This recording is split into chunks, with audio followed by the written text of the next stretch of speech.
रो क्यों रहे हैं? फरमाया कि मैं इसलिए रो रहा हूं कि फलां पुल से बकरियां गुजरी हैं, तो पुल के अंदर शिकस्तगी थी, टूटा हुआ था पुल दरमियान में कुछ, उसमें एक बकरी की टांग टूट गई है। तो मैं डरता हूं कि मेरा रब ये ना पूछे कि उमर तूने पुल सही तामीर नहीं करवाए थे कि एक बकरी की टांग क्यों टूटी है। ये है हजरत उमर रजी अल्लाह ताला अन्हो। अल्लाह अकबर। तो अल्लाह ताला जल्ला शानहू ने हजरत सैयदना उमर बिन खत्ताब रजी अल्लाह ताला अन्हो से जो काम लिया, मुख्तसर दौरे खिलाफत के अंदर 10 साल 6 माह 4 दिन आपने खिलाफत फरमाई है, लेकिन कहां से चले और यहां मकरान तक, बलोचिस्तान का हिस्सा है, यहां तक आपके सल्तनत की हुदूद वसी हुई। उधर आर्मीनिया तक जा पहुंचे, हमस फतह किया, कादसिया, यरमूक। आप जरा देखिए कि कहां तक आपकी फौजों के घोड़े दौड़ते रहे, और अल्लाह ताला जल्ला शानहू ने उनको जो तवानाई, अदल और इंसाफ की कुव्वत अता फरमाई। अल्लाह अकबर। जब जमीन पे अदल किया हो तो जमीन भी हुक्म मानती है, और हजरत उमर वो थे जिनका हुक्म हवाएं भी मानती थी, जमीन भी मानती थी, जिनका हुक्म जो है वो आग भी तस्लीम करती थी और दरिया भी उनका हुक्म माना करते थे।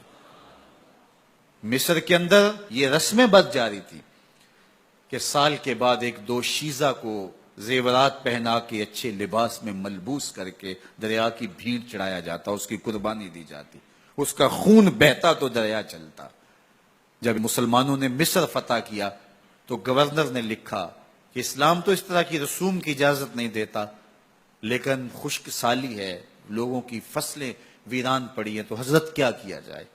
तो हजरत उमर रज़ी अल्लाह ताला अन्हु कागज के टुकड़े पे लिखते हैं, बिस्मिल्लाहिर्रहमानिर्रहीम।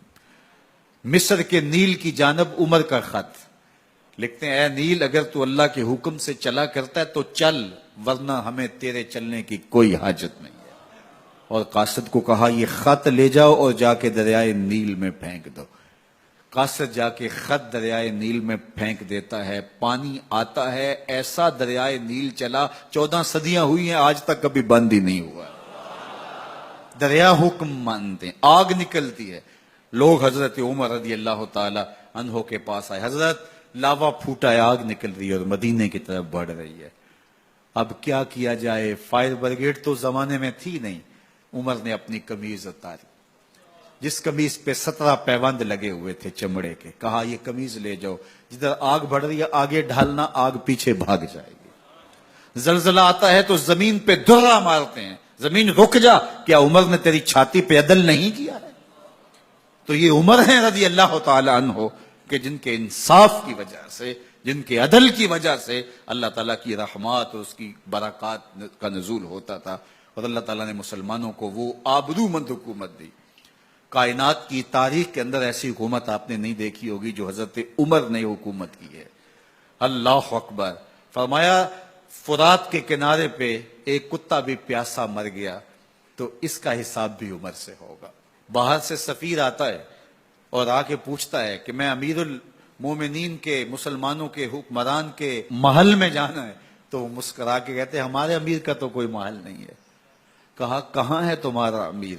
कहा, मस्जिद नबवी में होगा या बैतुल माल के ऊंटों की देखभाल में लगा होगा। वो जब गए तो मस्जिद में नहीं है। अल्लाह अकबर। वहां गए तो वहां भी नहीं है। फिर क्या देखते हैं कि उमर रज़ी अल्लाह ताला अन्हो जन्नतुल बकी के पास एक दरख्त के नीचे ईंट का सराना रख के सोए हुए हैं।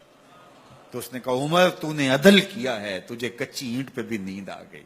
हमारे हुक्मरानों ने इंसाफ नहीं किया, और वो बंद और महफूज कमरों के अंदर भी सुकून और चैन की नींद नहीं सो सकते। हजरत सैयदना उमर रज़ी अल्लाह ताला अन्हो ने इस तरह उन उमूर सल्तनत निभाए। आप दिन को लोगों की देखभाली करते, लोगों की जरूरियात सुनते समझते, और जब रात पड़ती लोग सो जाते, उमर मदीने की गलियों में पहरा देते। कायनात ने कोई ऐसा भी हुक्मरान देखा होगा? अल्लाह अकबर। वो मुजाहिद जो मुख्तलिफ महाजात पे गए हुए होते, उनके घरों की देखभाली करते, उनकी जरूरियात का ख्याल रखते, उनकी आबरू का पहरा देते। रातों की तन्हाइयों के अंदर हजरत उमर उठते और जाके गश्त करते, चक्कर लगाते, देखते कोई आंख पुर नम न हो, मुफलसी का किसी घर में मातम न हो।